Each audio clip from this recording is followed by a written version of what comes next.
Okay, thank you.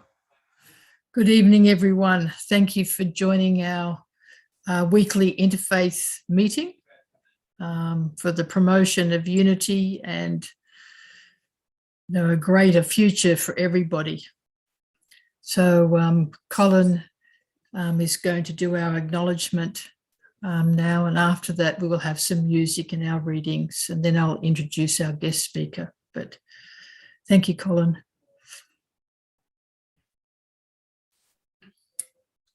So in Aboriginal and Torres Strait Islander cultures, the meaning of country is more than just ownership or connection to land. Professor Mick Dodson explained, for Aboriginal Australians, country is a word for all the values, places, resources, stories, and cultural obligations associated with that area and its features. So when we acknowledge the country, we acknowledge certain values and relationships. What kind of values and relationships? An Aboriginal Cultural Capability Toolkit describes it in this way. Before colonisation, Aboriginal people lived in small family groups linked into larger language groups with distinct territorial boundaries. These groups had complex kinship systems and rules for social interaction. They had roles relating to law, education, spiritual development, and resource management. They had language, ceremonies, customs, and traditions, and extensive knowledge of their environment. In other words, Aboriginal cultures were strong and well developed. Aboriginal communities were self-determining, and Aboriginal children were nurtured and protected.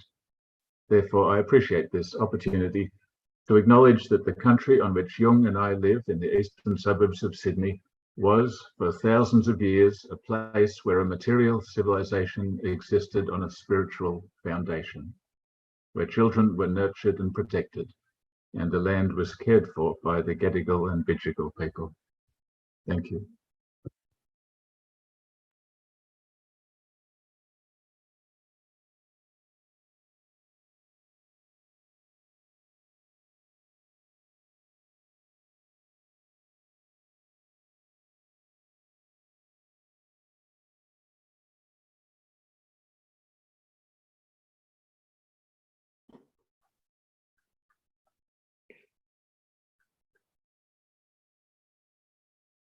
Of your dreams at the best price should be obvious.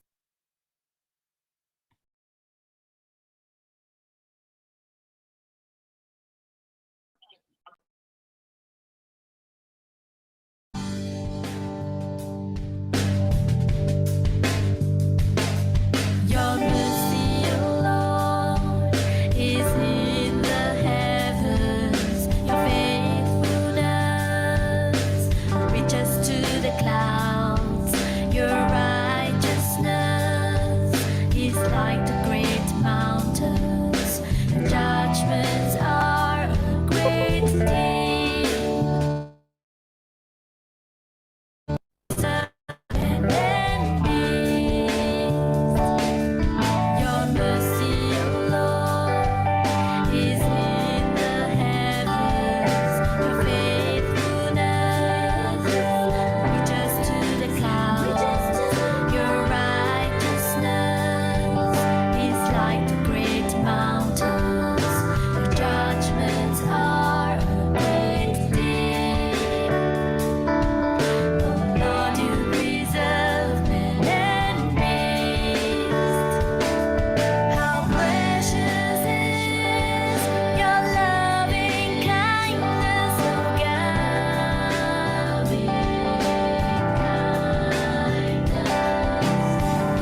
my God, O thou forgiver of sins, bestower of Your tax-deductible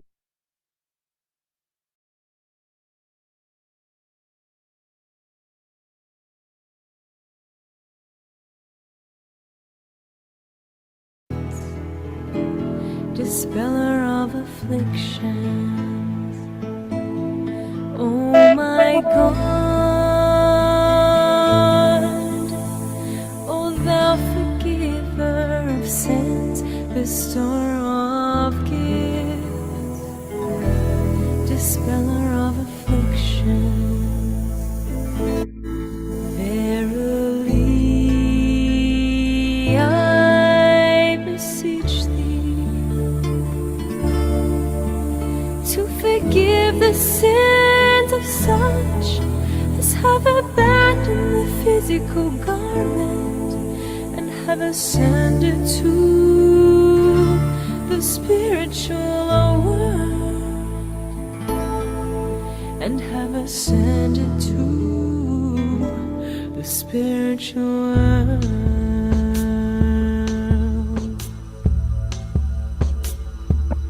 Oh my Lord, purify them from trespasses, dispel their sorrows, and change their darkness into light.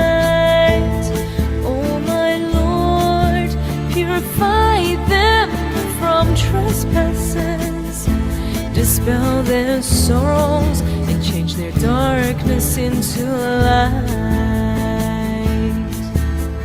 Cause them to enter the garden of happiness, cleanse them with the most pure water, and grant to behold thy splendors on the loftiest mount. Cause them to enter the garden of happiness, cleanse them with the most pure water, and grant to behold thy splendors on the loftiest mount.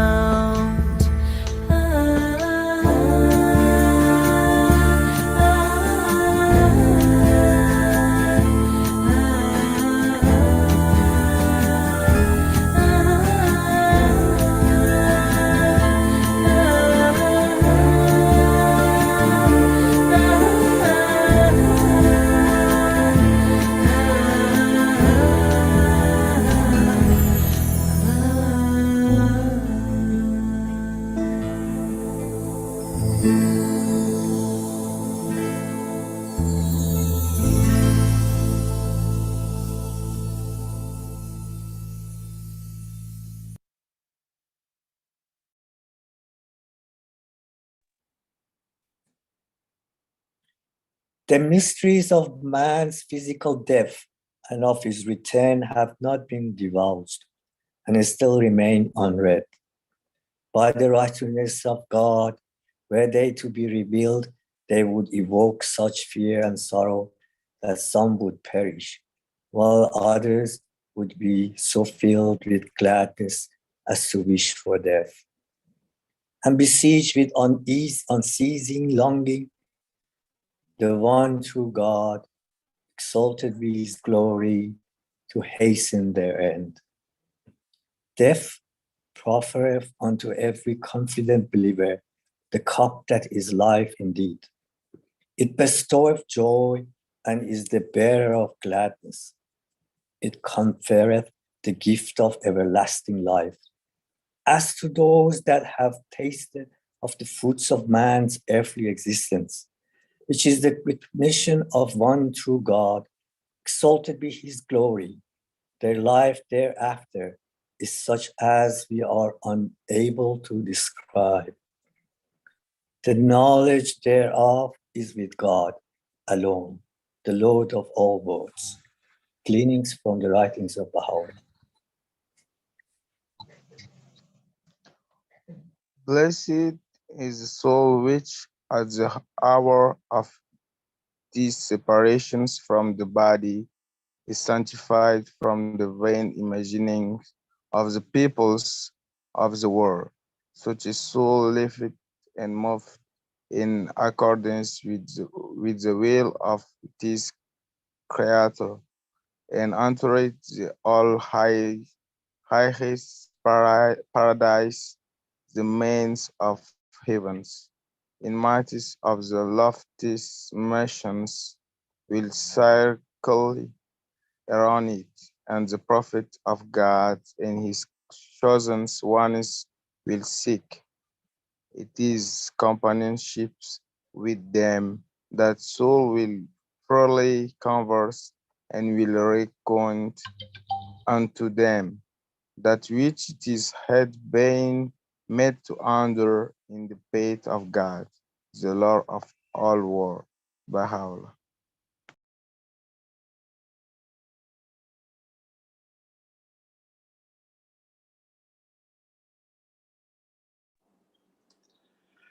And as much as is appointed for men to die once, and after there comes judgment. Hebrews 9:27. For you all must appear before the judgment seat of Christ, so that each one may be recompensed for his deeds in the body according to what he has done, whether good or bad. Corinthians 5:10. Then the dust will return to earth as it was, and the spirit will return to God who gave it. For God will bring every act of judgment to judgment, everything which is hidden, whether it is good or evil. Ecclesiastes 12:7 and 14. When it leaveth the body, however, it will evince such ascendancy and reveal such influence as no force on earth can equal. Every pure, every refined and sanctified soul will be endowed with tremendous power and shall rejoice with exceeding gladness. Thou hast moreover asked me concerning the state of the soul after its separation from the body. Know thou of a truth that if the soul of man hath walked in the ways of God, it will assuredly return and be gathered to the glory of the beloved. By the righteousness of God it shall attain a station such as no pen can depict or tongue describe. The soul that hath remained faithful to the cause of God and stood unwaveringly firm in his path shall, after his ascension, be possessed of such power that all the worlds which the Almighty hath created can benefit through him. Baha'u'llah.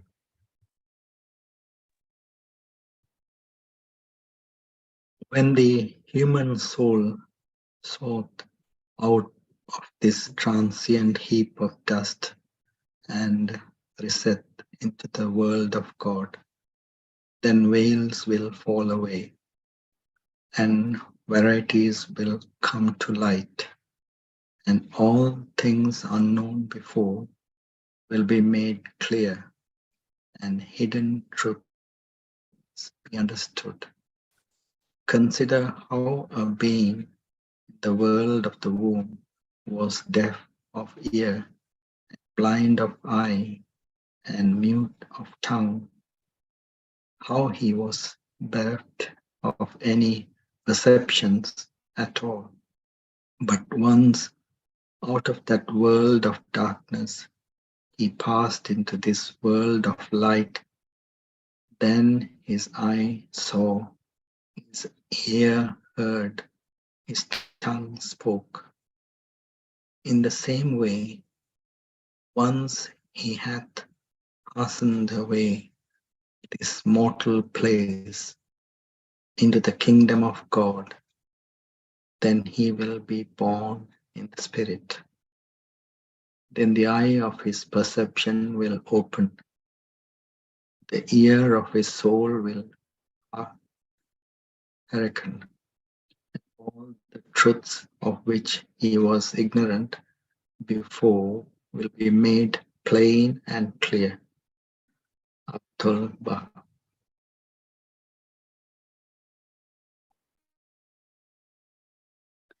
Allah fully takes away the souls of the people at the time of their death, and of those who do not die in their sleep.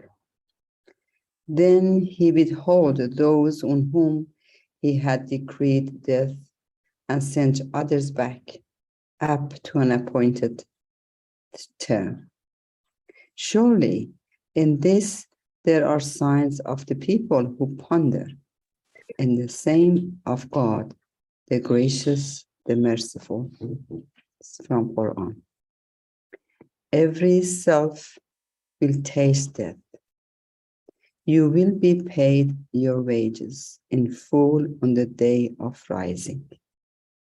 Anyone who is distanced from the fire and admitted to the garden has triumphed. The life of this world is only the enjoyment of delusion. From Quran, the souls that are at rest return to your Lord, well pleased with him, well pleased him.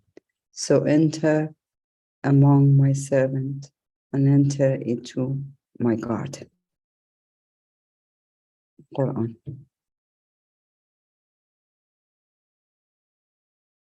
Death is certain for one who has been born, and rebirth is inevitable for one who has died. Therefore, you should not lament over the inevitable. Those who relinquish the body while remembering me at the moment of death will come to me. There is certainly no doubt about this. Whatever one remembers upon giving up the body at the time of death, O Sanakanti, one attains that state, being always absorbed in such contemplations. Bhagavad Gita. And what is death? The parting and vanishing of beings out of this or that order of beings, then destruction, disappearance, death, the completion of their life, period, dissolution of the groups of existence, the discarding of the body. This is called death. The Eightfold Path, Buddha.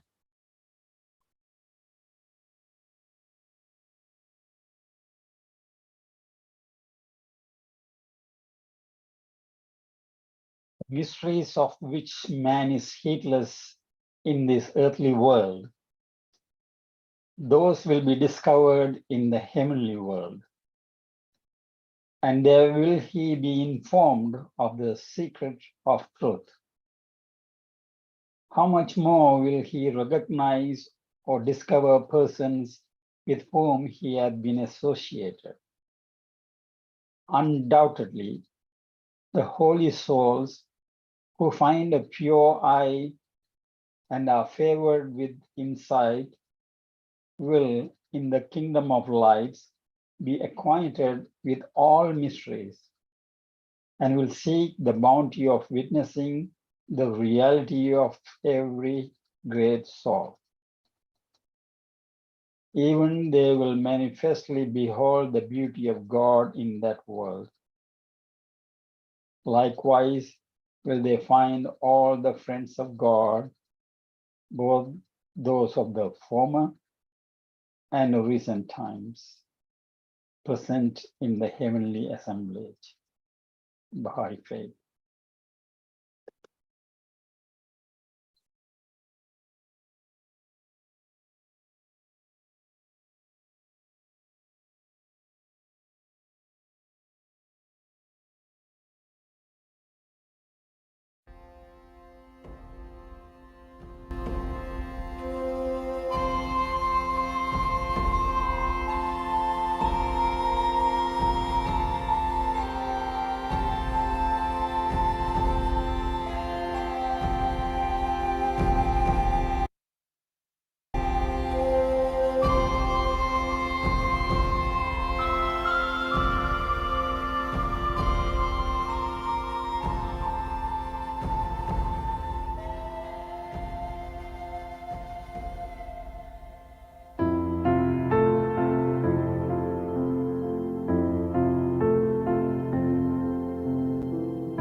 From the tree of eternity comes a song of paradise.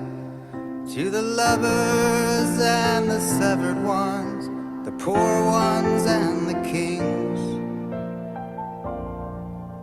he sings a song to wet the hearts and lifts our drooping wings.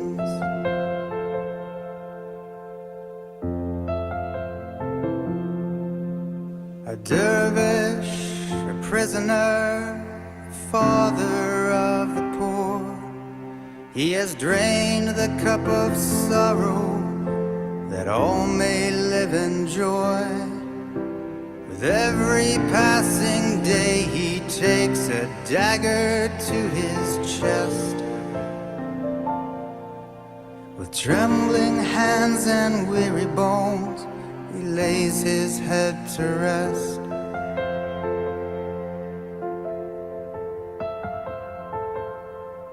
And when the day turns to night, he longs to take his flight, whispering goodbye to all the lovers.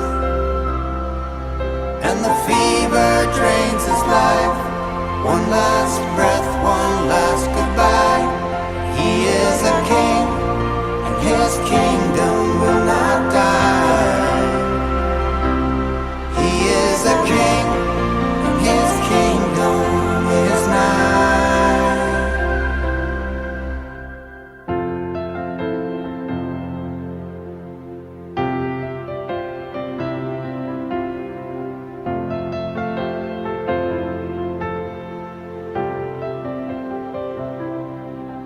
His footsteps slowly fade, his slippers by the bed. One more smile to cheer the friends, no word is left unsaid. Oh, the fire in his eyes is gone, he's summoned to his home. And in my heart I see the King ascending to his throne.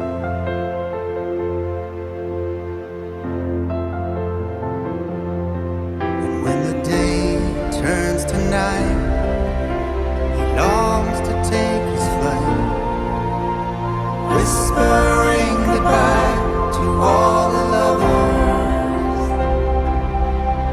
And the fever drains his life, one last breath, one last goodbye. He is a king, and his kingdom will not die. He is the king, and his kingdom is nigh. I will not forget thy bounties when you are gone. I will remember thy days during my days, and I pray that I will be so steadfast in your love that my heart shall not waver.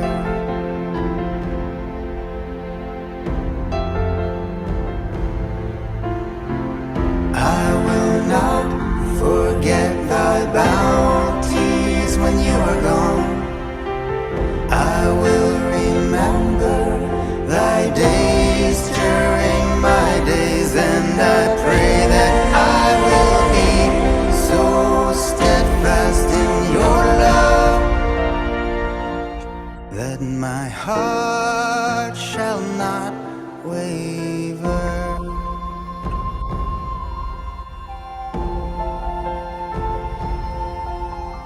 Heart shall not waver. Heart shall not waver. Heart shall not waver. Heart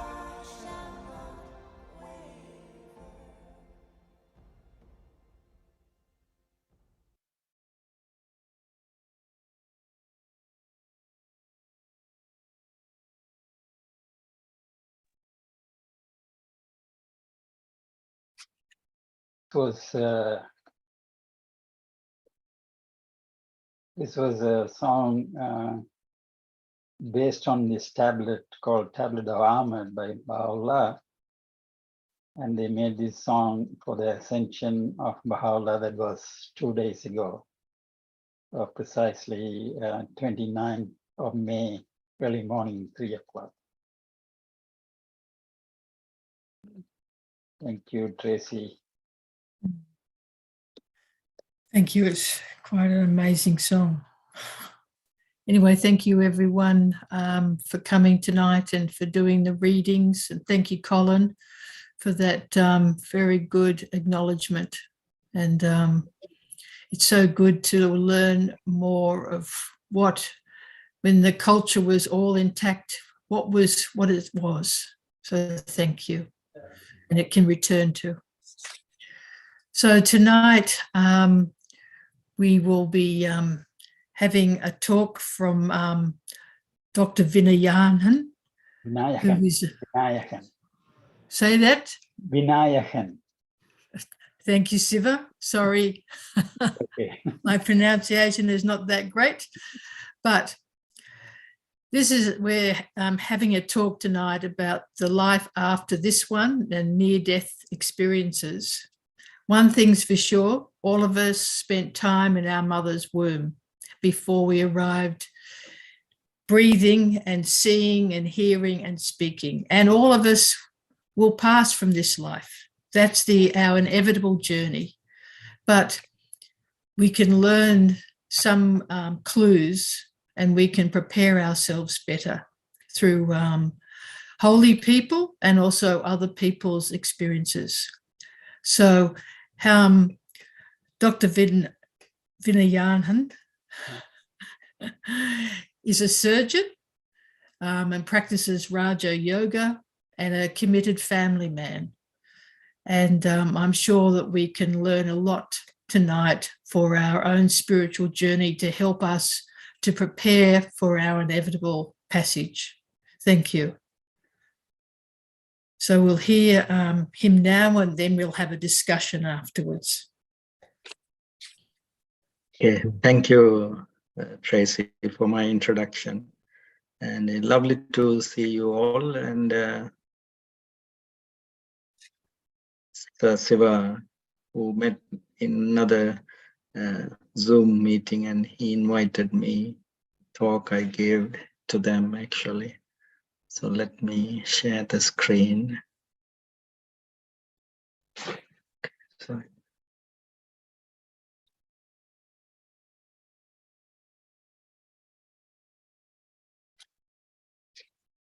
I co-host. Did you put me co-host or? Yes, you can. Yes. Screen share is not. You should be able to share. Anyone can actually share.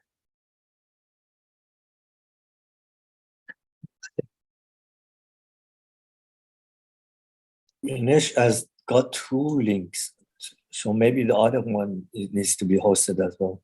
No, any participant can share. Sorry.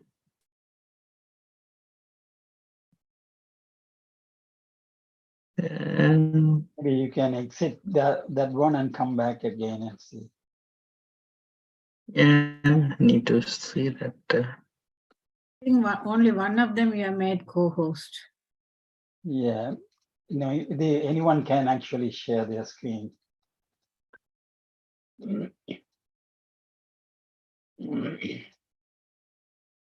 Sorry about it.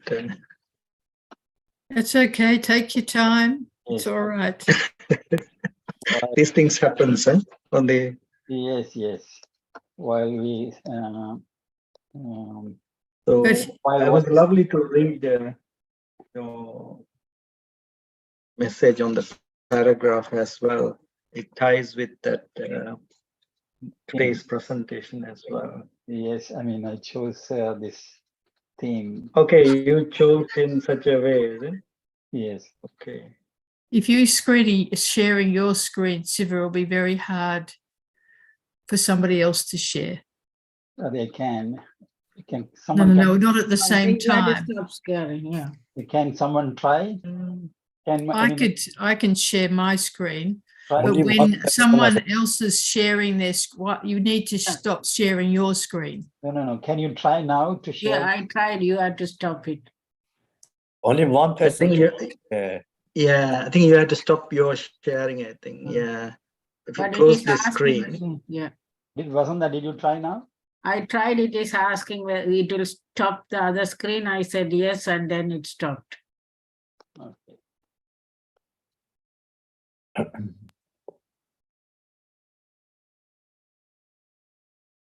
And if you can make me co-host again on the just the Okay. I can. it's just same with just the camera there. You can.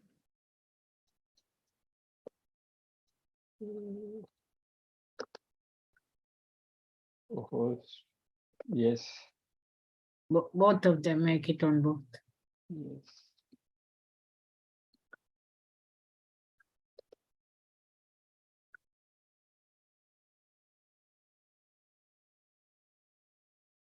Yes. Both. No, only one you have made it. Interesting. There's only one. Only one is made co-host. Ganesh co-host.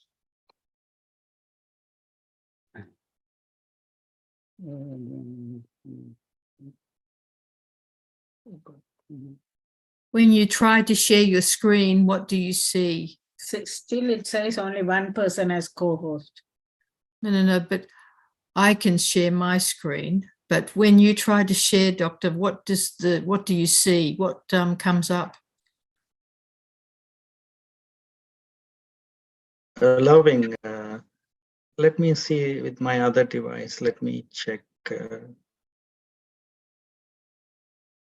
going to use this screen. Okay, I made a co-host both. Okay, I can share now. You can see me this screen now? Yes. You can try on the other one now because both are co-host. Let me stick with this screen. I think, yeah. You can stop this and try the other one. We can see you and we can see your screen. Yes.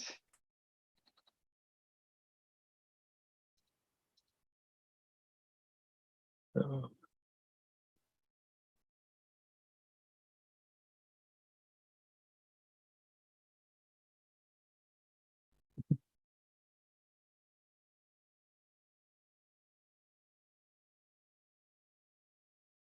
I don't know. They never happened before. It's connecting different. If you can stop this and try the other one now.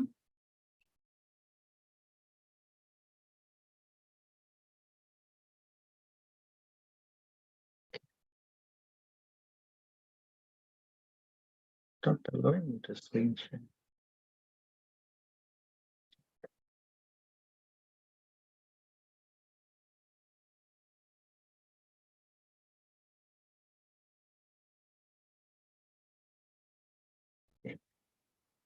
Tracy, did you say that you can share? Anyway, well, something is not working. We were able to see your presentation. Yeah, but it didn't move the slides actually. Because normally I have on my iPad, I get this screen and it takes to the screen, but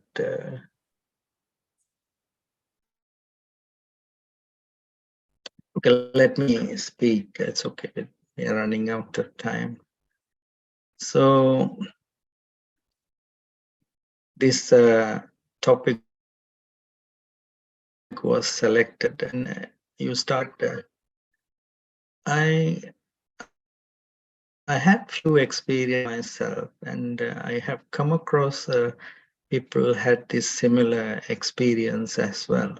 So interestingly, you have so many information now on the internet, YouTube. If you type it, you get so many of these information. is a near-death experience or out-of-body experience. It actually gives a deep spiritual understanding. Actually, those who are fascinated on learning the spiritual aspect, it gives that deep understanding of the subject. What is it actually? Why is it called near death, and what is death means actually? The topic is to bring awareness actually. It's according to the level of our consciousness we radiate. I had a lovely PowerPoint. Unfortunately, I cannot share that. It's called Alpha Point. The point source is within us, and it's the level of consciousness Sorry, if you can email raises. the PowerPoint to Siva, he may be able to share it. Yeah, but I have to get his email, I think. You are muted, Dari. It's okay, let me speak and I'll put a few pictures. Let me check.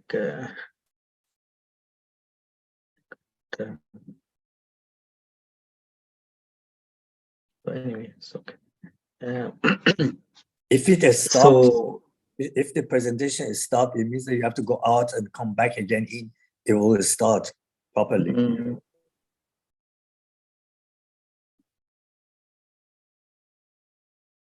it's okay. I'll put this one picture that gives that deep understanding.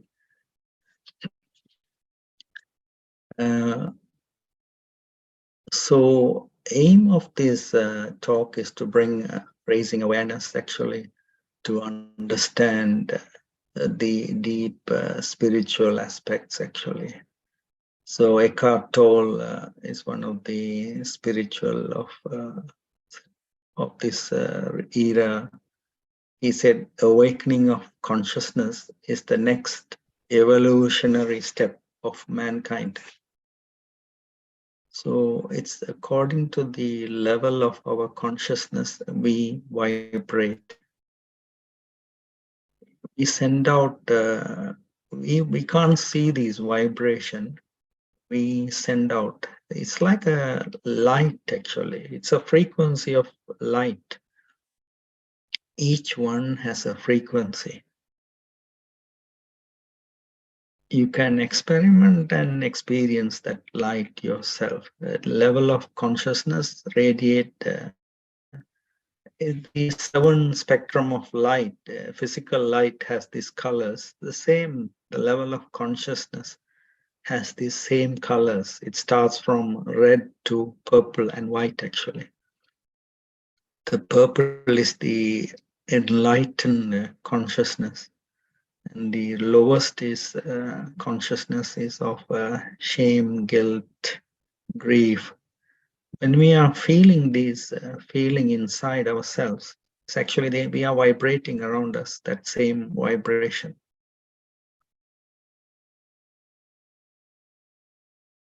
We color that atmosphere with that vibration actually. So it's feelings actually, simply it's the feelings. So level of consciousness brings that pure feelings. So today is to raise your awareness, to raise your feelings actually. Einstein said that with the level of consciousness we created the problem, we cannot solve it.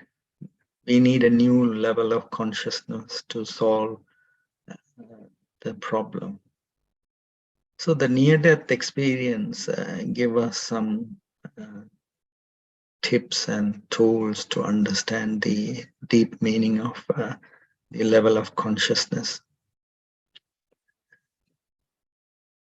The near-death experience happened to people who went through life-saving surgeries, road traffic accident, and those who have fallen and hit their head, severe illnesses. they are in touch of death, like leaving. That's what we are coming to, the topic death as well. So they were about to leave the body. That is where they held that experience, actually. There are like two fantastic stories. You can Google it as well. One is of Janet Thompson. She says, Earth is just a playground. We have come here to play this playground. And the other one is of Eben Alexander, of American neurosurgeon.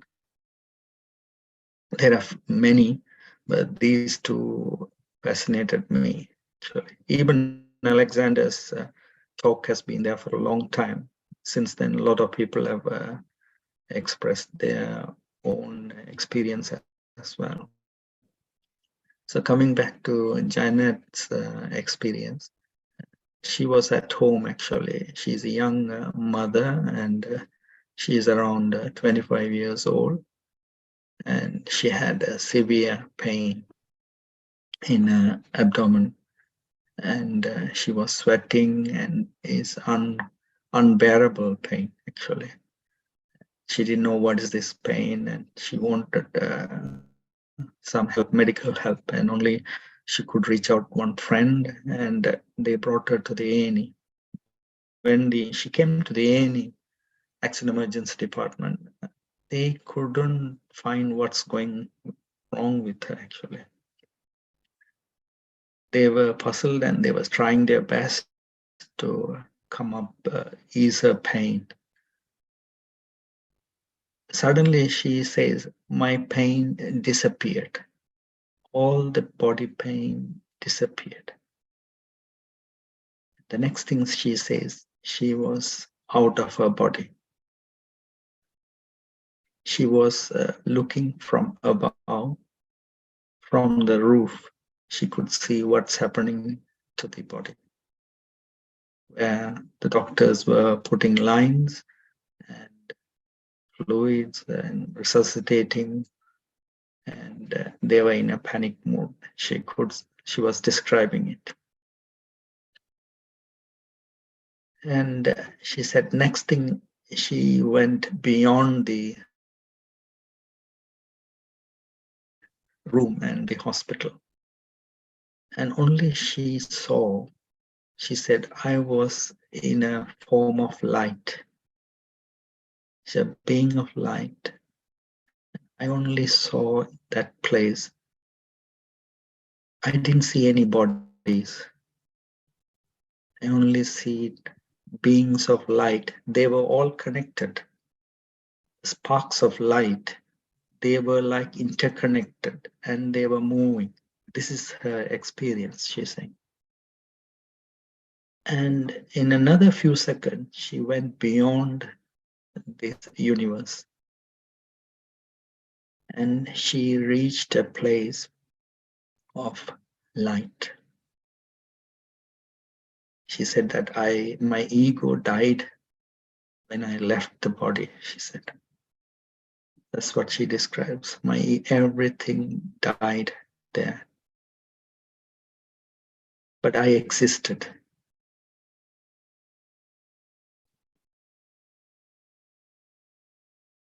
And she reached this home. She called it, I reached home. The feeling I had was, I have reached my own home. And I felt I was cared by my eternal parent. In that light, there was unconditional love. My fierce pain, everything disappeared. That moment, I never felt that unconditional love in the earthly life.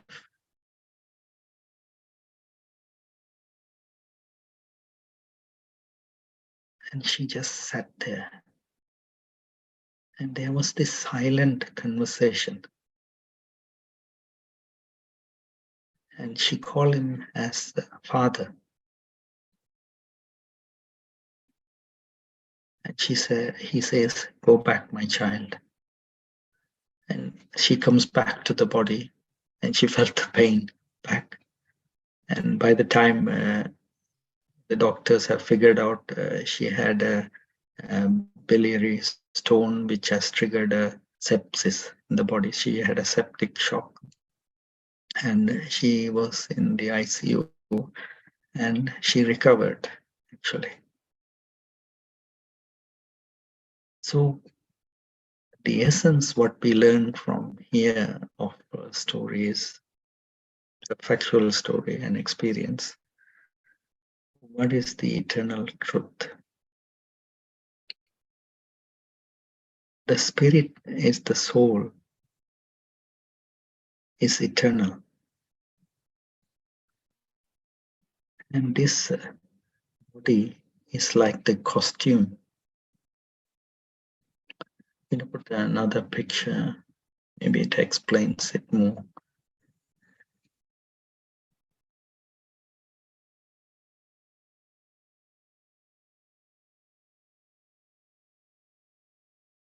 The form of the soul or the spirit is light. It's like this picture shows your form is light, and you are in this costume. The body is a costume. It's like a chariot. You are the charioteer. The soul is the charioteer. And the body is the chariot.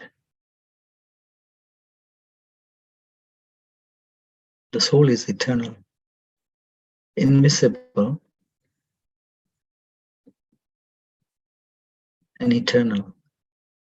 It comes to play the part, as Janet says, this whole world is like a play or a stage, and we are all like actors. We come to play our part, taking each and every costume time to time. What happens is when the soul enters the body, we get engrossed so much, we lose touch with our own self.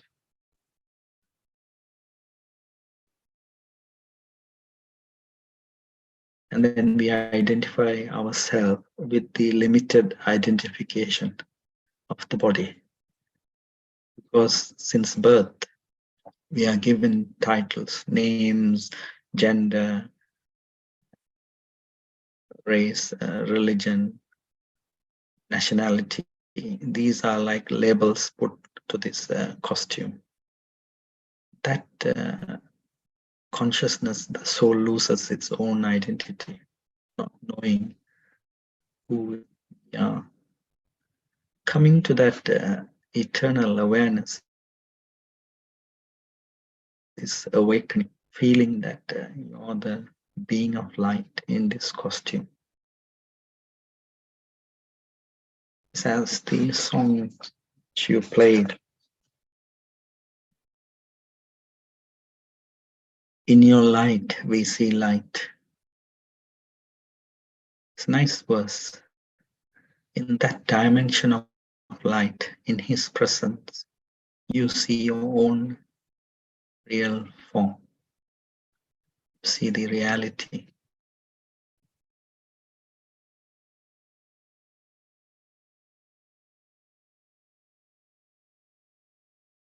People had many experiences. We limit our consciousness when it is in the body. As I said, with limited identification, we don't see the full potential of the human consciousness. Consciousness, when it expands, is what we call the unified consciousness, and it connects with everyone.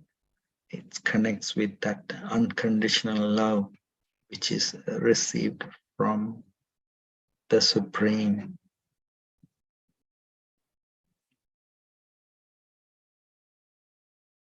It is only with practice you get it as well. You need to give that attention.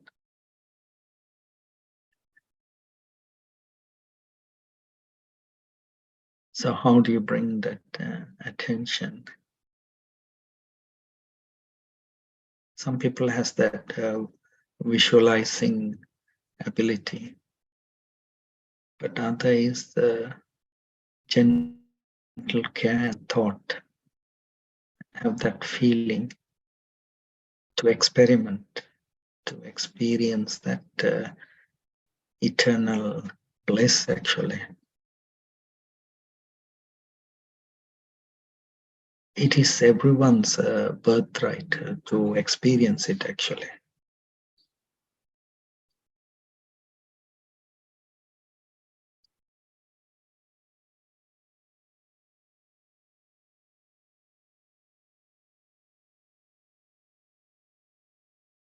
Up here and I'll give you some questions to answer.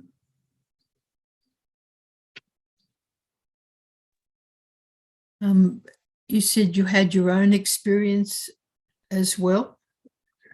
Yeah, I mean, a couple of, I had one experience in my childhood before coming to learning Raja Yoga meditation. I was, normally everyone has this out-of-body experience in sleep actually. Actually, we are going through that stage, in that bodiless experience in sleep. So I had this experience. I was I think maybe at 5 years old, can't remember. I had this experience of I am in the sky with the stars. I couldn't come back. I was so, it's like a scared feeling. I started to pray actually, more or less. I started to say some, what we call in Hinduism, we have this prayer. And I started to say that because I didn't know what's happening to me. I want to come back to my bed, but I'm in this sky up. Like I thought I'm going to be there in the sky, like, that feeling. And then the next feeling I had was I had COVID as well 2 years ago.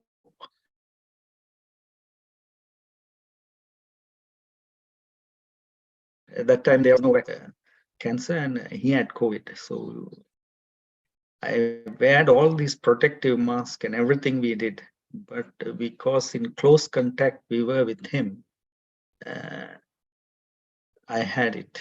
I knew it. It was like temperature was around 40 degrees. My whole body was, I couldn't move, severe pain and body aches.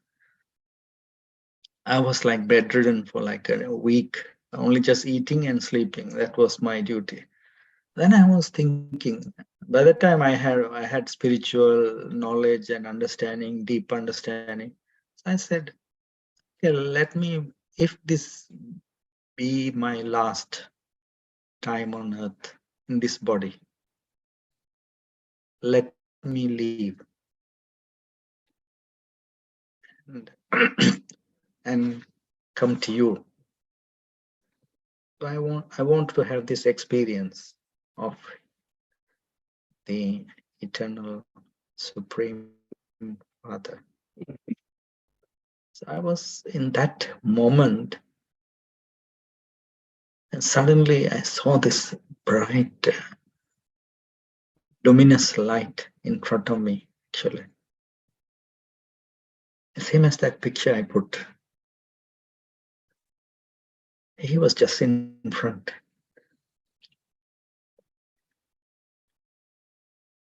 And it took away, it more or less healed my body, I think. It was that energy. I can't explain it. So that pure vibration, actually, it touched the soul as well as the body. It lightened up. Stop here. Let's answer some other questions. Anyway, that was beautiful to hear. And as you're speaking, you can experience it. Yeah. Yeah. Mm. So that is what it is experience. After that experience, you feel like there is something beyond this planet. There's something deeper. That is reality. This is temporary, actually. Each one should experience it.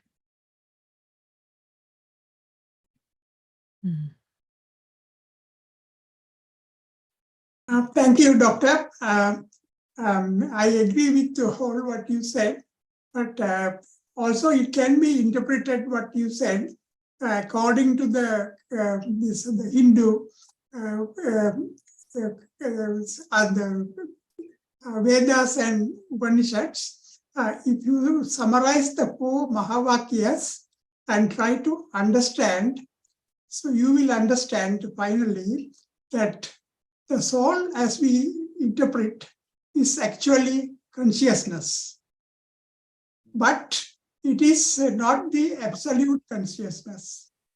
What when you experience is the absolute consciousness, whereas the soul has differentiated and pulsating, and also it has so many things which are not there in this one. Because when any being, whether human or any other animal form or whatever, they take a birth or they come to life, that the consciousness, the pure universal consciousness, doesn't come to them, but it comes with a shroud.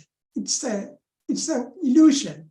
So that illusion prevents them, so that each species will have their own level of consciousness, which is divided and differentiated. Because if we don't have the division and the differentiation and the pulsation, it will be constant, steady consciousness. That is what you mentioned to have experienced, as I understood it.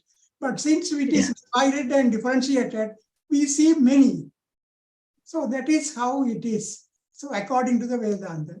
But I have no experience, but I just... So what is, yeah, thank you, yeah. So what is that preventing us experiencing that dimension and to coming to know myself is the ego. That ego within us is stopping me. Is the ego of temporary identification, the arrogance, lack of self-esteem. It stops to understand that dimension. You need to surrender. The humility and surrender and acceptance. You teach me. You have that feeling. You are a student. You are the master. I am the student. You are the master. You teach me. I have nothing. I don't know nothing.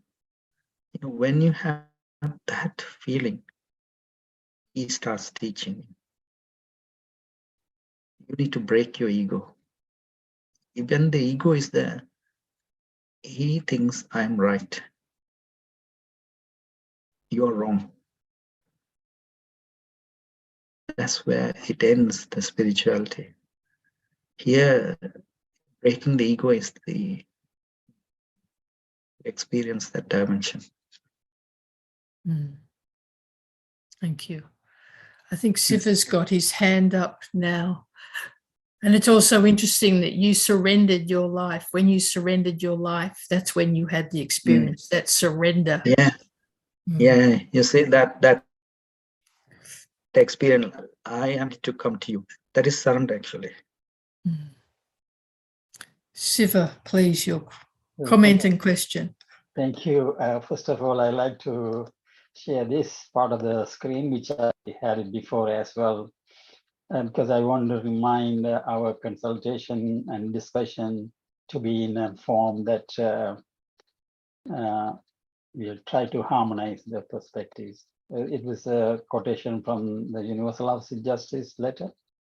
Whether through deeds or words, the merit of your every contribution to social well-being lies first in your resolute commitment to discover that precious point of unity where contrasting perspectives overlap and around which contending people can coalesce. Why I say this is because this is a topic that is very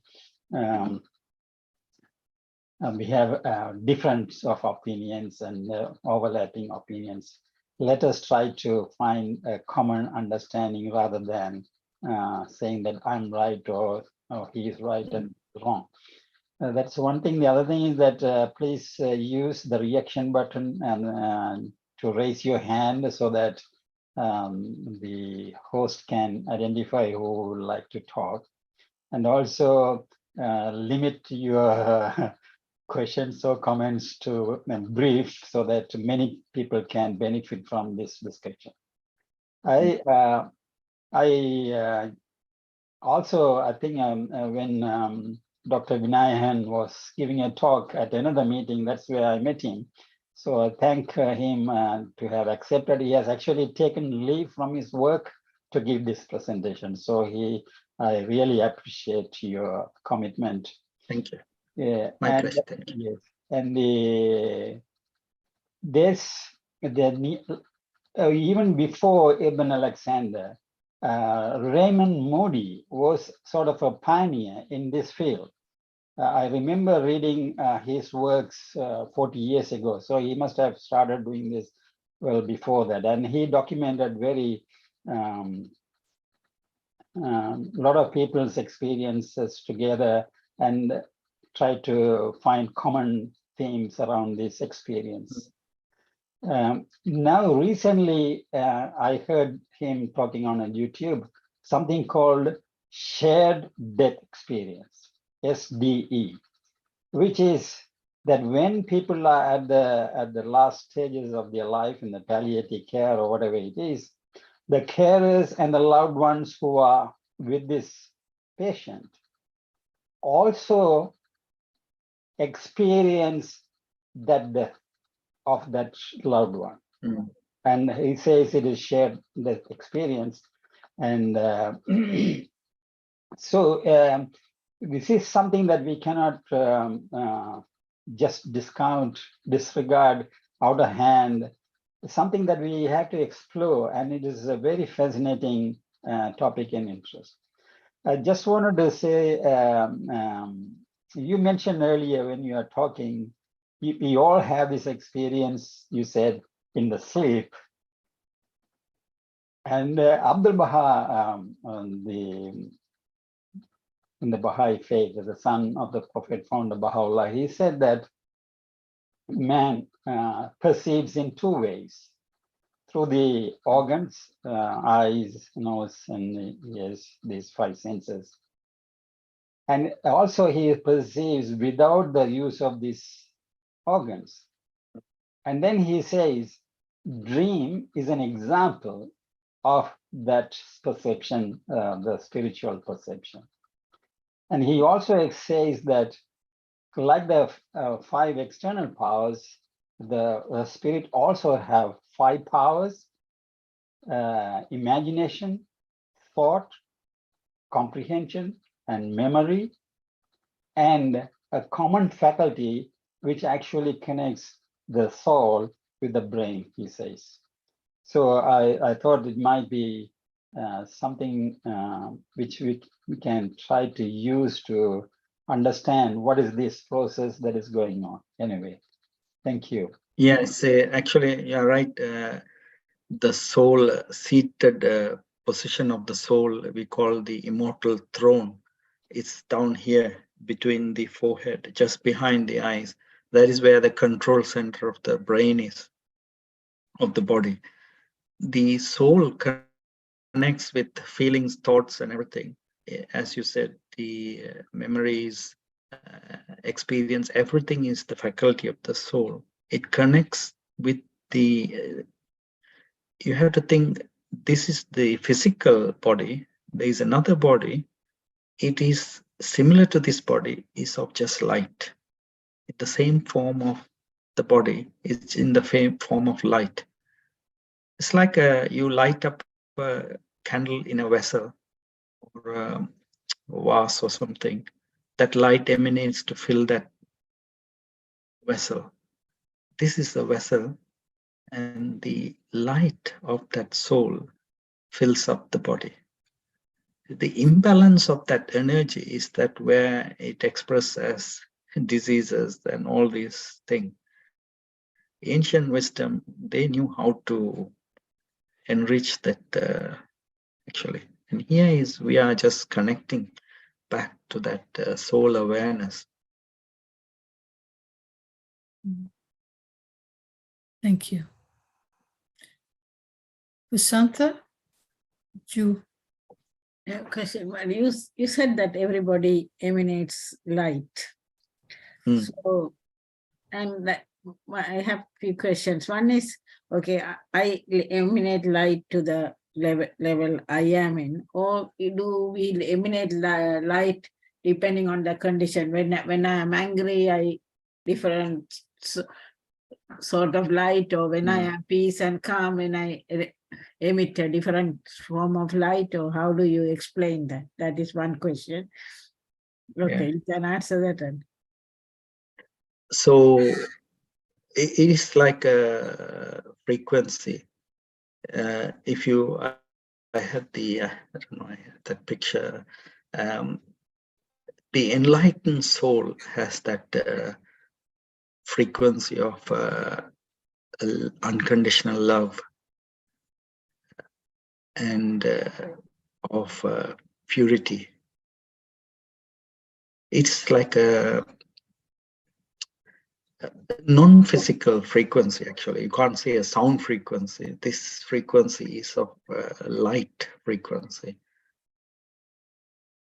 When you are low, you can see it in, if you go to a place where you are surrounded, in that house, everything is chaotic, fighting, angry. You go into that place, you sense it.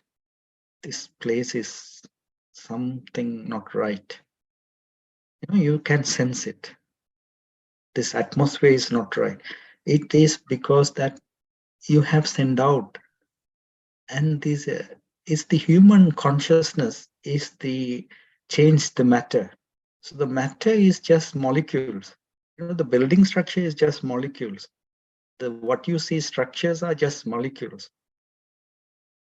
So the human consciousness, what we send out, it touches these molecules, and they are just vibrating in that frequency, actually.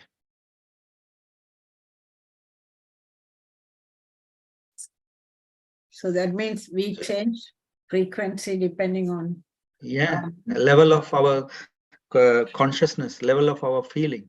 So if you are thinking of peace, if you are thinking of love, if you are in that real happiness, joy inside, you will be emanating. Why a child? You know, I was just looking at I have a cat in my house, and I have a daughter as well. The cat is very playful with my daughter. It doesn't hurt her. You can, but for us, he's not happy sometimes. He doesn't want to interact. Pets are very friendly with the little children. I've seen a little girl. She was putting her fingers in this big dog. This dog, it was like a lion, more or less. And she's putting her fingers into that dog, and he's allowing him to play.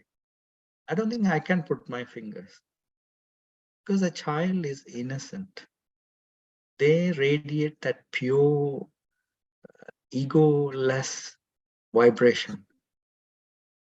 You know, the animals can sense it. You know, that's what animal, when they sense it, when you come closer to them, they see that you have that threat for them. Threat feeling is there for them. So that's what they are geared up. Same with humans as well. You know, when you meet another human being, you feel like you are under threat by this person. So here, what we have to do is, I have no threats. I have no enemies. When you are free yourself from all these egoistic things, you are free. You don't have enemies. It's just love. You give out love. There is no fear. The opposite of love is fear.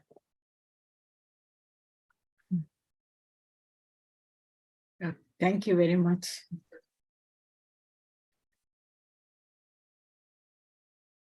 Jung?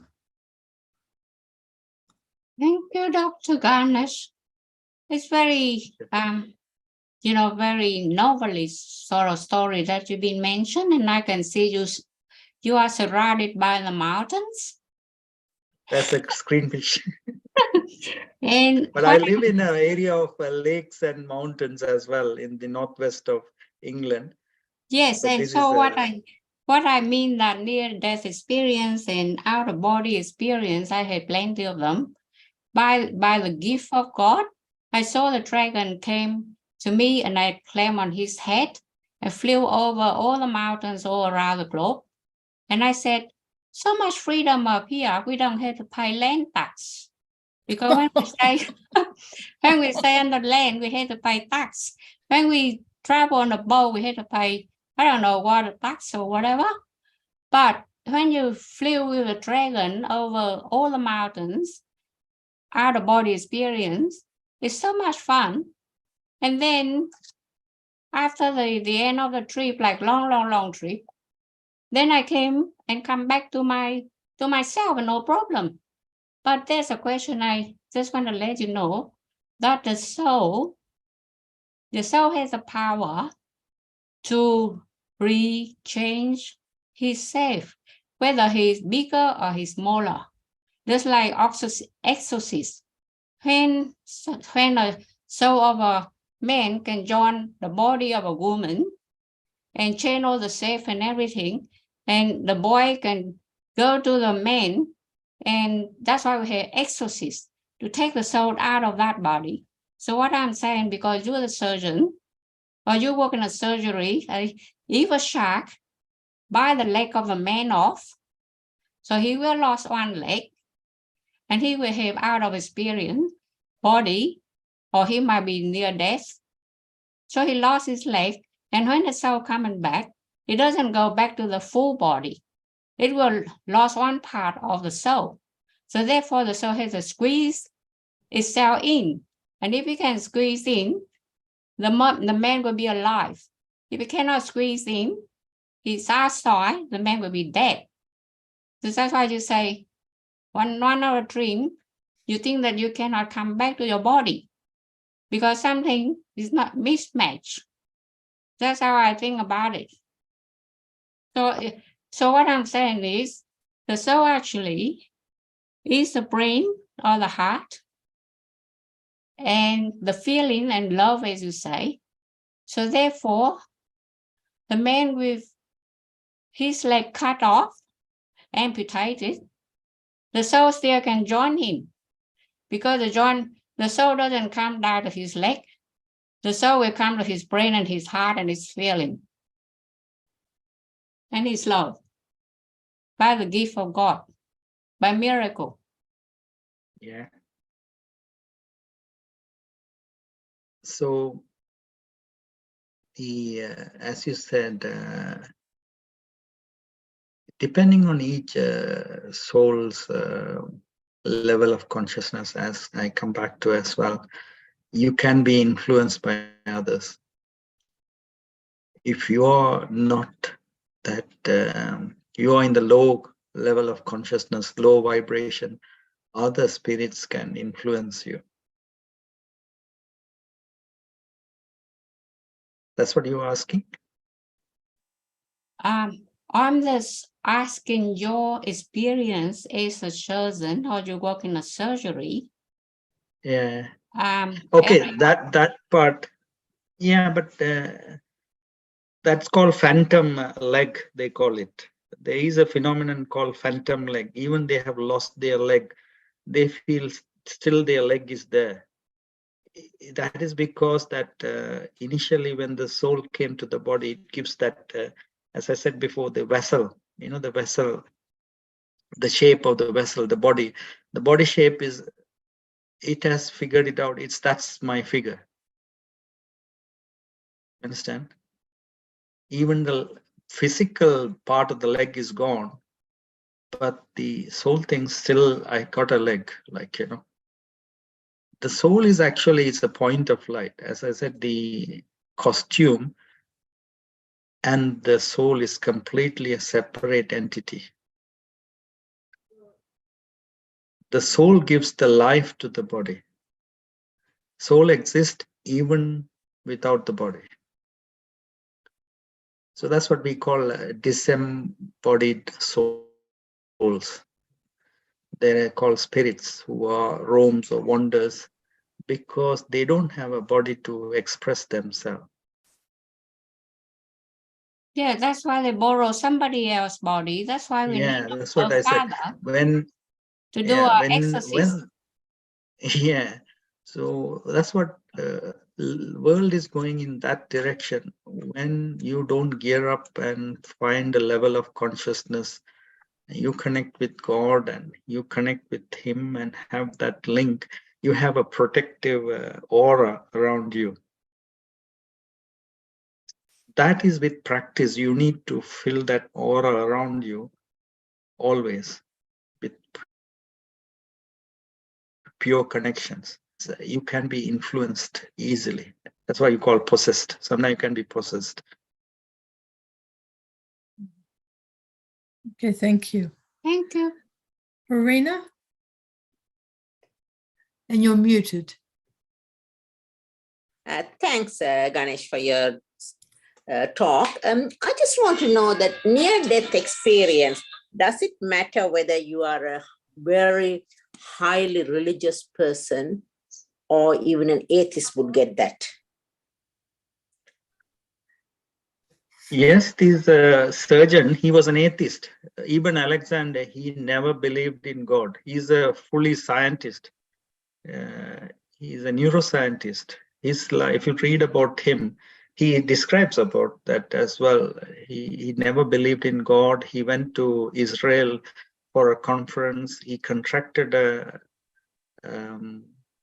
strange bacterial meningitis, actually.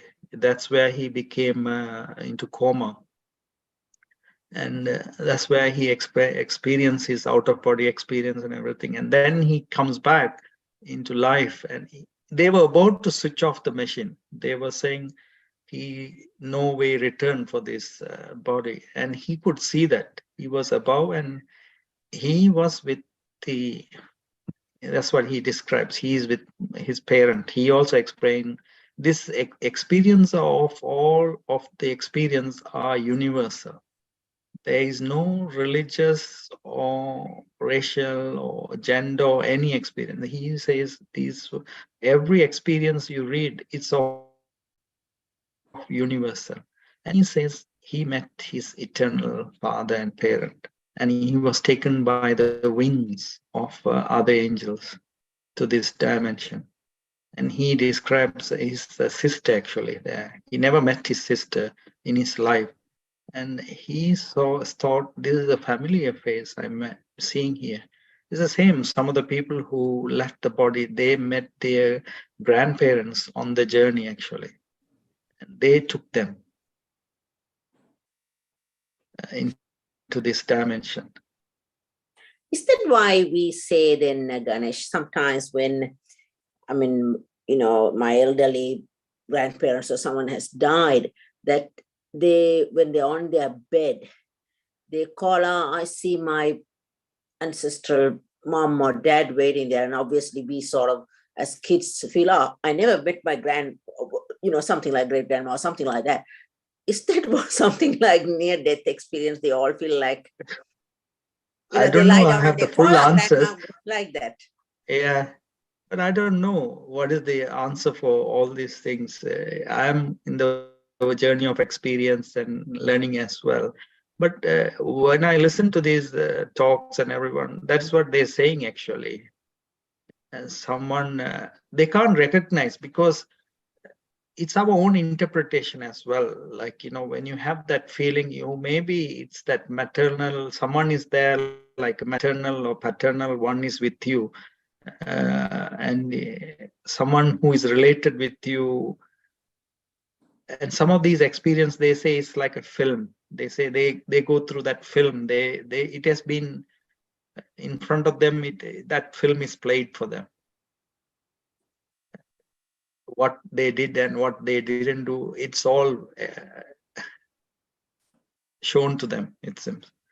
And in that, actually, some of these close family members who have left their bodies, or they are with them to help him to go through his, I don't know, settlement, I think, you know, some sort of a settlement he's going through. But in that dimension, he sees you are like an observer. You're watching a movie there. You have no say. This is what they say, actually. They just watched it and you just agreed. Yes, yes, I did it. Wow, I did it that too. That's what they felt. You know, and he said, okay, my child, you go back and tell me about your experience. Okay, thank you for that. Sora. Thank you, Tracy. Thank you, Doctor. Hi, I just want, thank you. I just want to ask if you could say a few simple ways of how to increase our consciousness. What are the ways of doing that? Yeah, very good question, actually. That is the essence, actually, of this talk.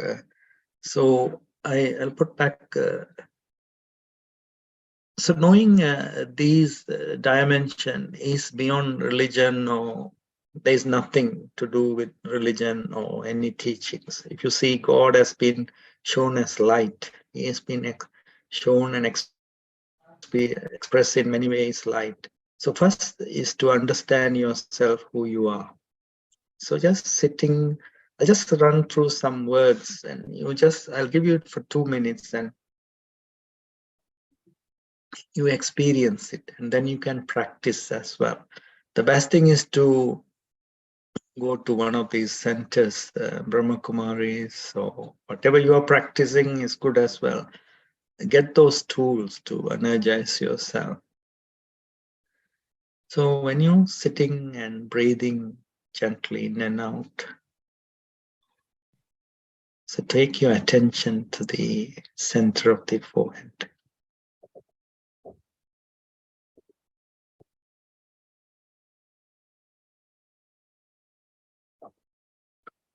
Like that image, see yourself, the being of light, the center.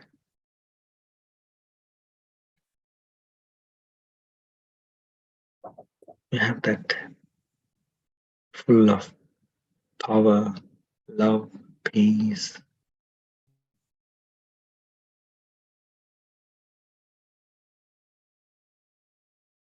To the Supreme. You see this column of light. That light is of love. Connect to this dimension just with your thoughts and love, feeling of love. Just see you seated and you get showered by this light.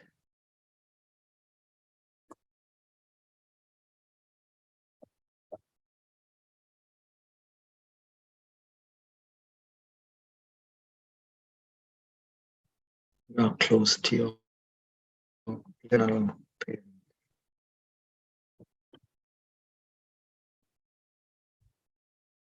The child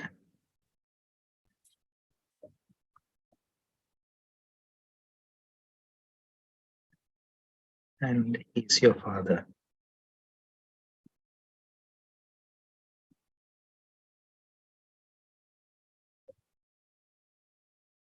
That silent moment, he speaks to you.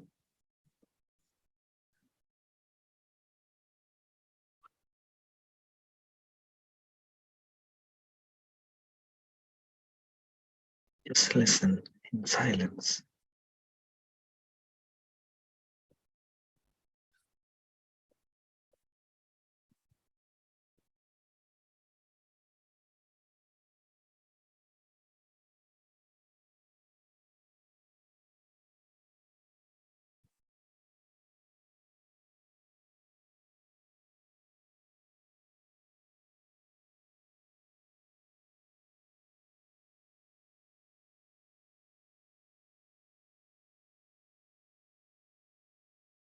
Thank you.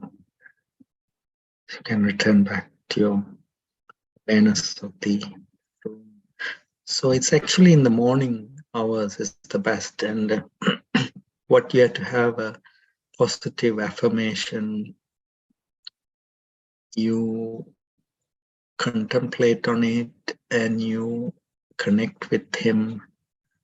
Throughout the day, you have to be alert. It is a battlefield. This, you don't know, this whole world is like a battlefield actually. Unless you are alert, can easily be thrown away. Till you hold that highest awareness and conscious with him, nothing can harm you. Mm.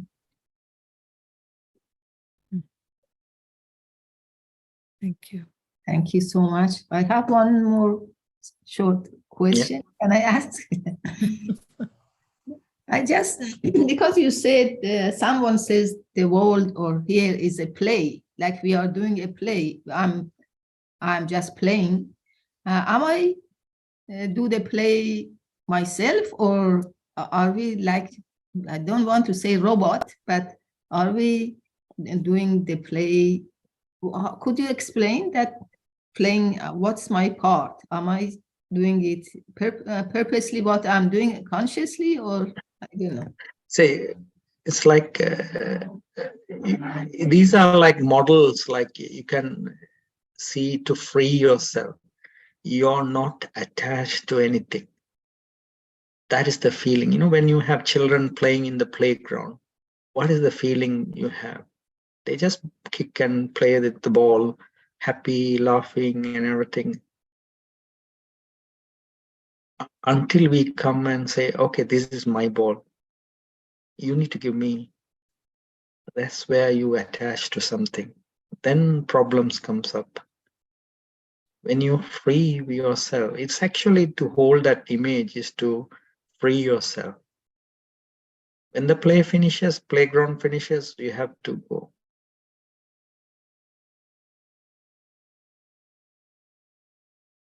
Keep that in, yeah? Did the internet break? You okay? No, it's all right. I'm thinking. Everyone's in reflection. Yeah. Yeah. So it's like a, so he's the referee. He's there refereeing, he's watching you. Because you are more spiritual, I'm going in the depth of this subject a little bit. But if I'm giving a talk to someone who is new, I won't talk like that. But he's the refuge there. So you have to play the game as best as you can. Not harming anyone. You know, you don't take sorrow, you don't give sorrow. You only give happiness, bring benefit to others. You share the love you have received from him. So then you will get more. If you want to take from others, you are in misery actually. Then you will be in pain. If you try to take from others something, you'll feel the pain and sorrow later. But you give. You receive from him.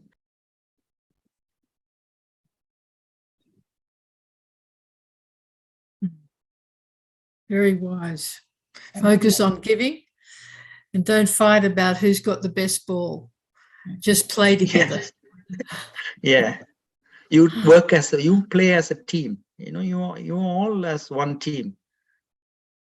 No, I only want to score the goal. That doesn't work here. You okay? Let him score the goal. I'll watch it. That's the best way. Thank you. Thank you very much. Thank you. Panja.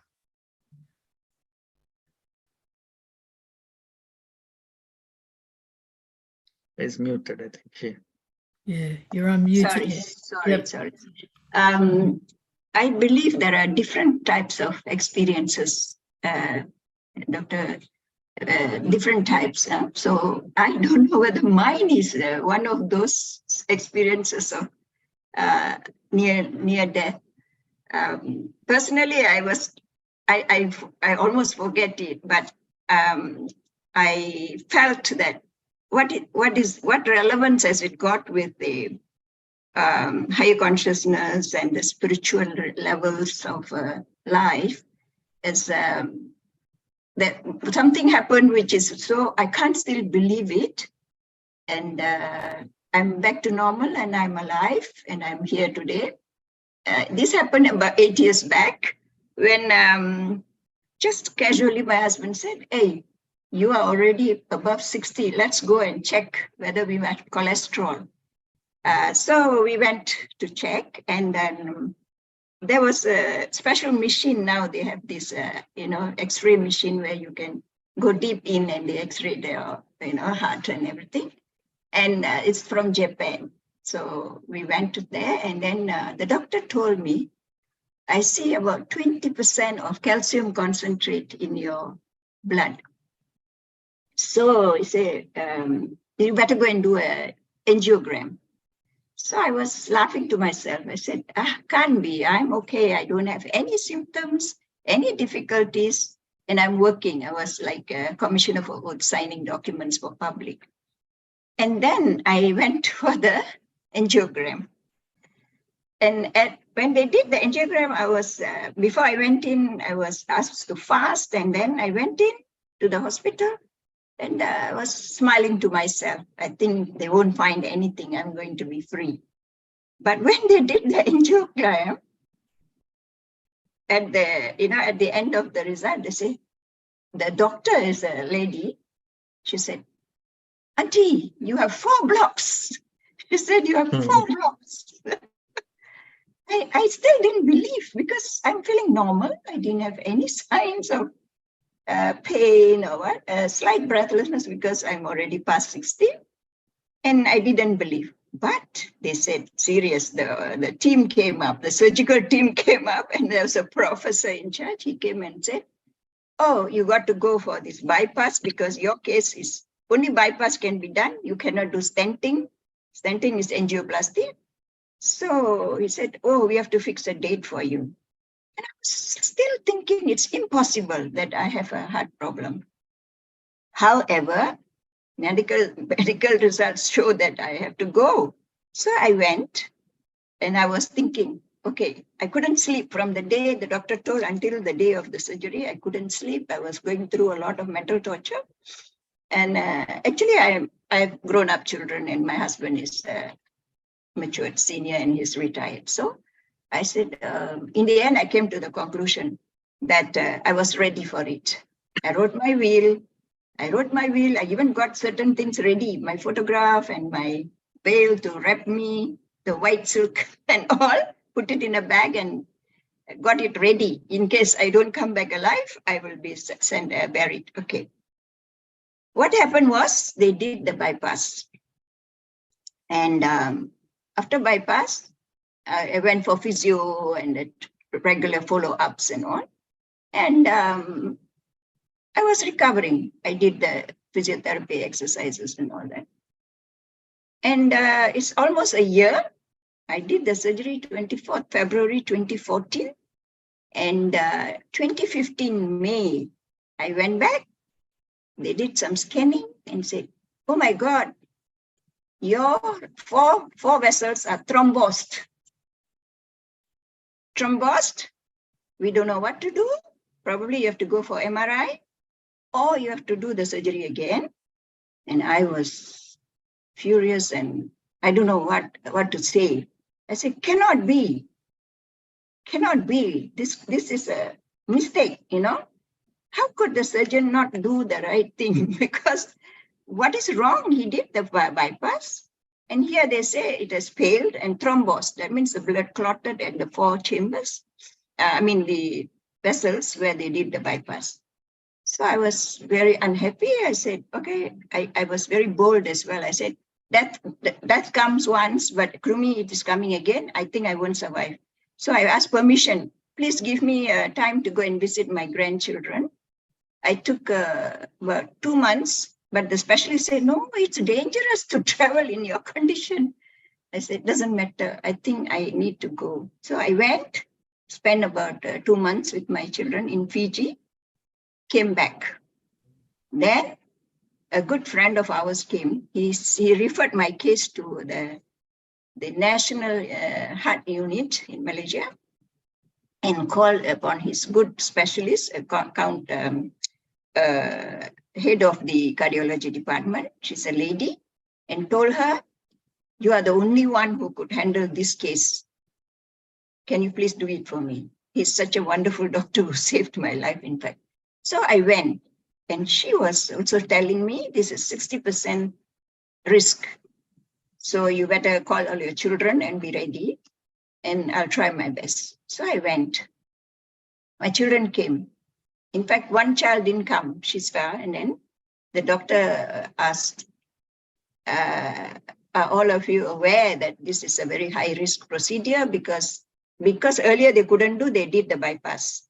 Now they're going to do the high risk procedure and it's 60% successful. If you can, Panya, if you can briefly say what the main point is related to this topic. Because, yeah. So they did it, and after doing the angioplasty, what happened was I was more than happy because they say rest for 45 minutes, then you can go back to your room.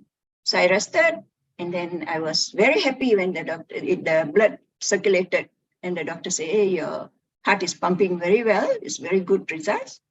Then I went to the room, and we were not allowed to move 6 hours because the groin is cut and they inserted through the groins, the wires. And after 6 hours, I was still on the bed, and then I got up.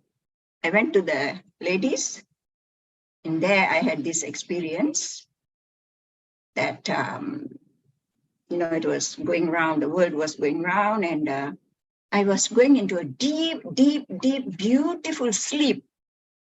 I was so happy. That feeling is such a joy that I was going into sleep. And I told my daughter who was holding me, said, I feel sleepy. I want to go and sleep. Then she said, don't sleep. Keep your eyes open. Don't sleep. And she rushed me to the bed with the help of the nurses. And the nurses rushed with oxygen. And they gave me the oxygen. And after they gave me oxygen, I came back to life, I should say.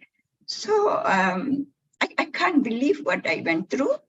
But at any case, before I went, I was ready. And I still can't believe. And I'm going back for regular checks and all that.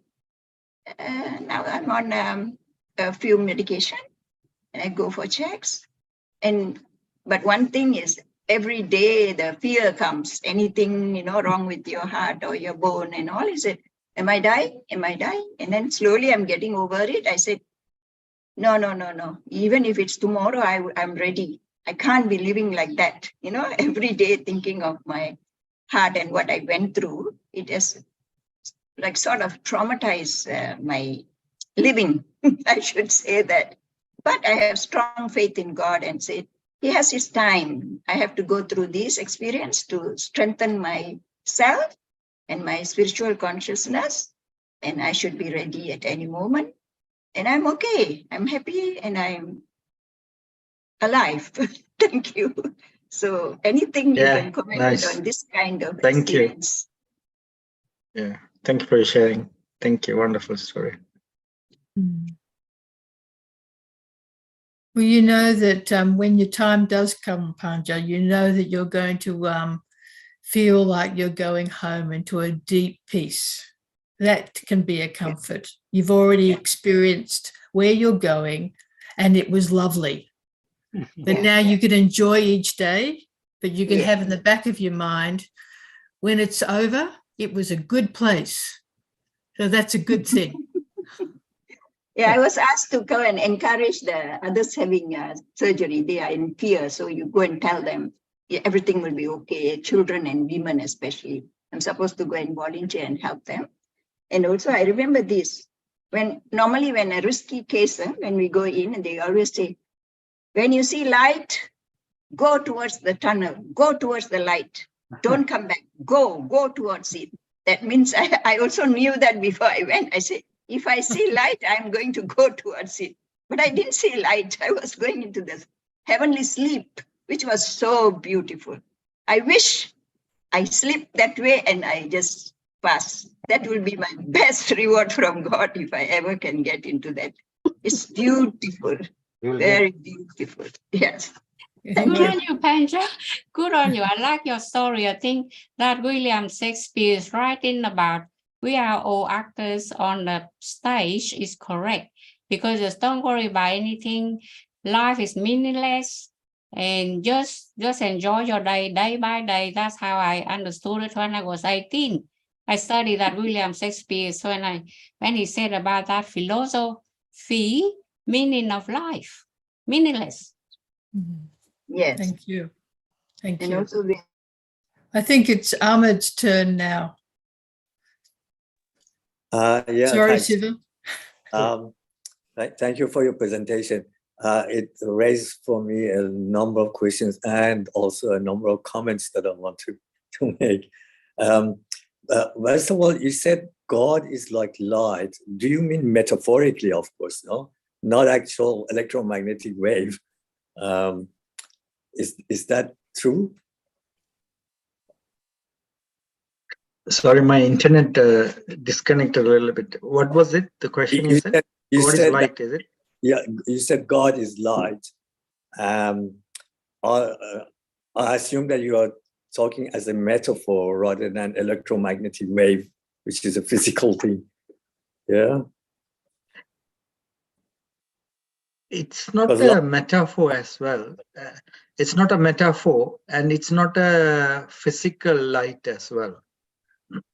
So we give that analogy to experience. As I said, the experience when I had the COVID, I saw his real form and image.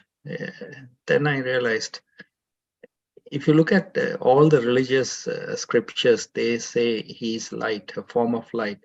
You know, in your light we see your light. So why did they say he's light?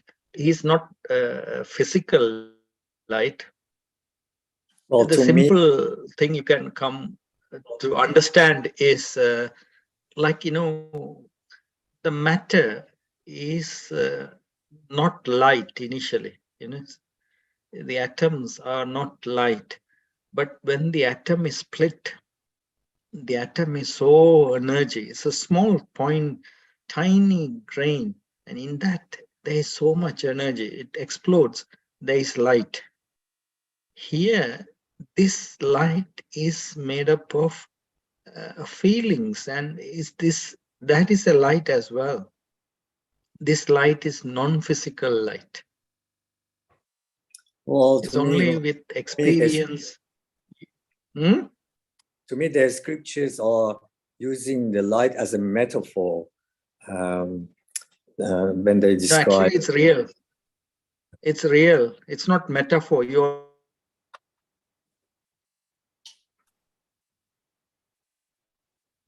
It's not like, but when you experience it really and see with your physical eyes, than imagination, then you come to know he is the form of light.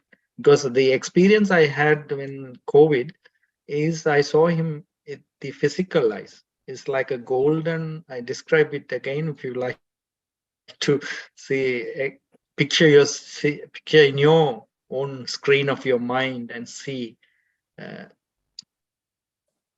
point of light with golden expansion of light around it. The point of light is like a silvery, shiny star inside, and it is surrounded with golden rays around it. My other question is that, all of us sleep and have dreams. And the description of dreams are very similar to these near-death experiences. So I don't see any difference between them. Perhaps at the time of these accidents or events that a person goes through, it's experiencing similar thing to a dream that we have. So there are between many stories, like, there is the science. So that's in Howard and other medical units, they have been investigating this phenomenon actually, because science cannot prove it. So only with collecting data and rationalizing and questioning, they say, okay, these are factual ones. Like, so one of the scene there was this consultant was coming to see this lady. He dropped his soup on his tie. The tie was soaked with soup. But this lady was in the ICU, unconscious. And he was rushing and having the soup, and he dropped it. And he wiped it and everything. And he goes back to consult this lady in the ICU. And he treats her and everything. When she regains consciousness, he meets this lady meets this consultant, and she says, oh, I know you. You are the gentleman who dropped the soup on the tie. So how did she know it? She was in the ICU, unconscious, and he was shocked. He said, how did you know? You were unconscious when I dropped my soup. You know what? So science cannot define death. The science of today cannot describe what death is, because so death is only for the body. Yeah, the death is only for the body. So the soul, when it leaves, the death is only for the body, and the death is for the ego. The soul and the spirit doesn't die. It takes another body. It goes back, and when the time comes back, it takes another costume in mother's womb. The other thing is, when physicists want to describe extra dimensions, they reduce a dimension. Like, for example, they say, okay, we are living in a 3-dimensional, a 4-dimensional space and time structure. We are human beings. And then when they want to describe a further dimension, they reduce 1 dimension and then say, look at it like a 2-dimension with a time, which is looking at it. For example, they give an example of a circle in XY dimension. And then they say that if this circle goes through time, it only goes through circles. Yeah. But the circle itself cannot comprehend the meaning of a sphere. Yeah, because the sphere is a 3-dimensional object. Yeah. The circle can only see a slice of that sphere. Yeah. So to me, the spiritual world is a dimension extra that is not XYZ, like the physical dimensions XYZ, and the other dimension that we have, the time. Yeah. So to me, our experiences is only like that circle. We see a slice of that sphere. Yeah. So as you said, you are seeing only a sector of the time cycle. If you look at the time, exactly, as you said, time is cyclic. Spirituality and a slice of that spiritual dimension. Yeah. Actually, you are coming out of this cycle, actually. In spiritual awareness and higher consciousness, you are separating from this whole cyclic thing and seeing from above what's ahead of you. We only see this is a very stable environment, very stable country. I'm very happy in this house. We don't see the future. Only very few people can see the future, what is happening going to happen in the few years time or time frame. But that's time dimension, yeah. What I'm trying to say is that we go through different worlds of God, and the other world that we go is an extra dimension to this four-dimensional physical life, yeah. So to me, us, because being in this three-dimensional or four-dimensional place, we only see a slice of that fifth dimension. That is our experience, our spiritual experience that we experience. Yeah. So to me, dreams. Yeah, because of your. To me, the dreams and these near-death experiences is just a slice of that spiritual dimension that we experience. We cannot. Yeah, well, that's fair enough, Ahmed. It is, but you know, where everyone's got their own slice. Yes, yeah, exactly. You know, Dr. Garnish has shared some slices. Yeah, yeah. So we just sort of accept that But what I want to say is this, that we are in a lower dimension. We can never comprehend the other dimension, because a circle cannot comprehend a sphere. We understand what you're saying, Ahmed. We understand. We've got it. So I think these experiences that we feel is a manifestation of that dimension, that spiritual dimension, for us to grab, to understand metaphorically what the other dimension is. Shall I comment something but on this? one second, Sandy. We're getting past 9 o'clock now, but can I just say, Siva will say something in a second, but just the main point of all this is, are we going to a higher level of love? Do we understand that unconditional love? Do we open ourselves up to the unconditional love, really take it in and give it to others? That's the main point of raising our consciousness. Yeah. Everything that's our goal. And we mustn't ever forget that. All our knowledge is to bring us into that resonance of unconditional love. But anyway, Siva. Exactly.